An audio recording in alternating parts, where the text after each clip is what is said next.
It is a comic book that really is just a cultural phenomenon.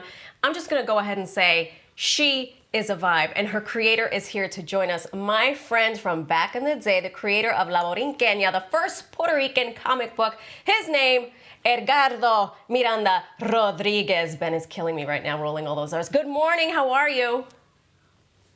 Buenos días, Marisol. ¿Cómo estás? I'm excellent. I'm so glad that we can do this, even though we're not face to face. It's always a great pleasure to see you.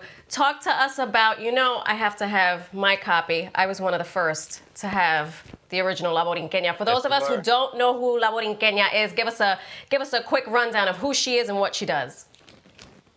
So La Borinqueña is an original superhero character that I created back in 2016 as a direct response to the economic crisis affecting Puerto Rico, this debt that has crippled the island's economy and has led to a humanitarian crisis. But it was also an opportunity for me to address climate change and how the real world was looking at, or rather not looking at, Puerto Rico. So this comic book evolved into becoming a philanthropic movement. And we've been able to raise close to $140,000 that we've distributed over the last 2 years via our La Borinqueña grants program. So she's become a national phenomenon, not only as a popular cultural item, but also as an educational item. Universities across the United States are teaching La Borinqueña, like Carnegie Mellon, Princeton, Columbia Universities, and museums like the Smithsonian have actually exhibited images as well as the original La Borinqueña costume, which made its debut 4 years ago at the National Puerto Rican Day Parade here in Nueva York.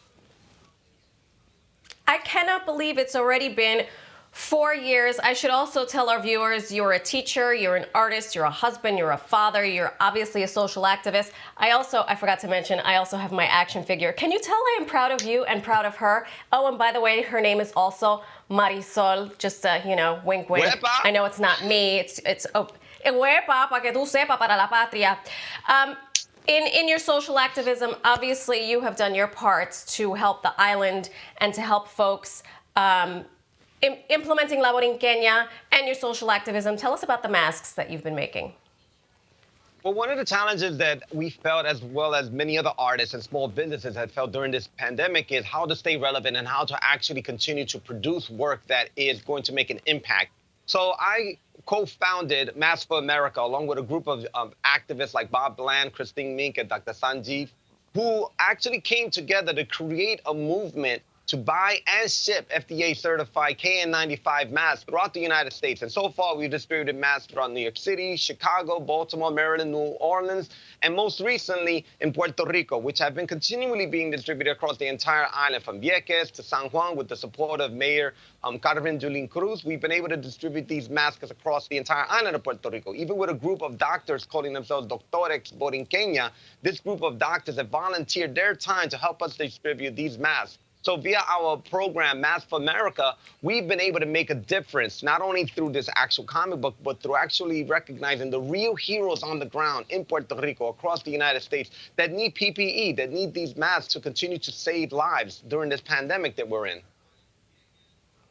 I love it. I love all the work that you're doing, and we're so thankful that we're doing it. Before I let you go, you rub elbows with all sorts of very important people.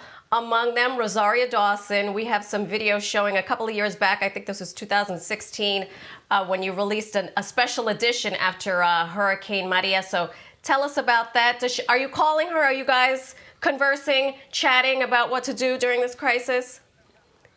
Yeah, we've been in conversation over the pandemic because she's been an avid supporter of our work since the very beginning. Rosario has been a part of 2 of our charity events. Actually, it was in 2018 when we did this art exhibition you're seeing the B-roll right now of. And she's also been featured on the cover of our new issue, the third issue that's actually coming out now, that's actually available for pre-order. And she's representing a lot of what we like to celebrate, which is activism, which is artists using their platform to truly try to bring awareness to social justice issues affecting all of us, because it's a humanitarian effort, it's a humanitarian cause that we're really involved in.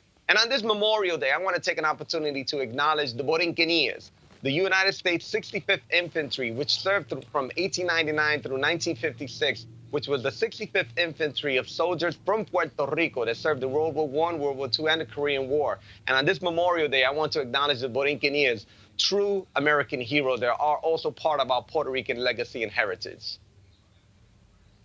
Edgardo Miranda-Rodriguez, always a teacher. Thank you so much for that. Thank you for sharing your story and, keep it up. I love her. I can't wait to Thank you. see how, everything else unfolds. And until then, And I can't wait to see until we you can meet again. again, we'll Yes. I know. Gotta Until dance we with some meet Mark again, Anthony we'll always at the have our Mark concert. Anthony. Exactly. And you look very VIP. I must say, you look very VIP this morning in your bright yellow outfit. So, huepa. At least someone thinks. Thank you. Nos vemos. Mwah. Love Abrazo. you. Love you. Mwah. Cuídate.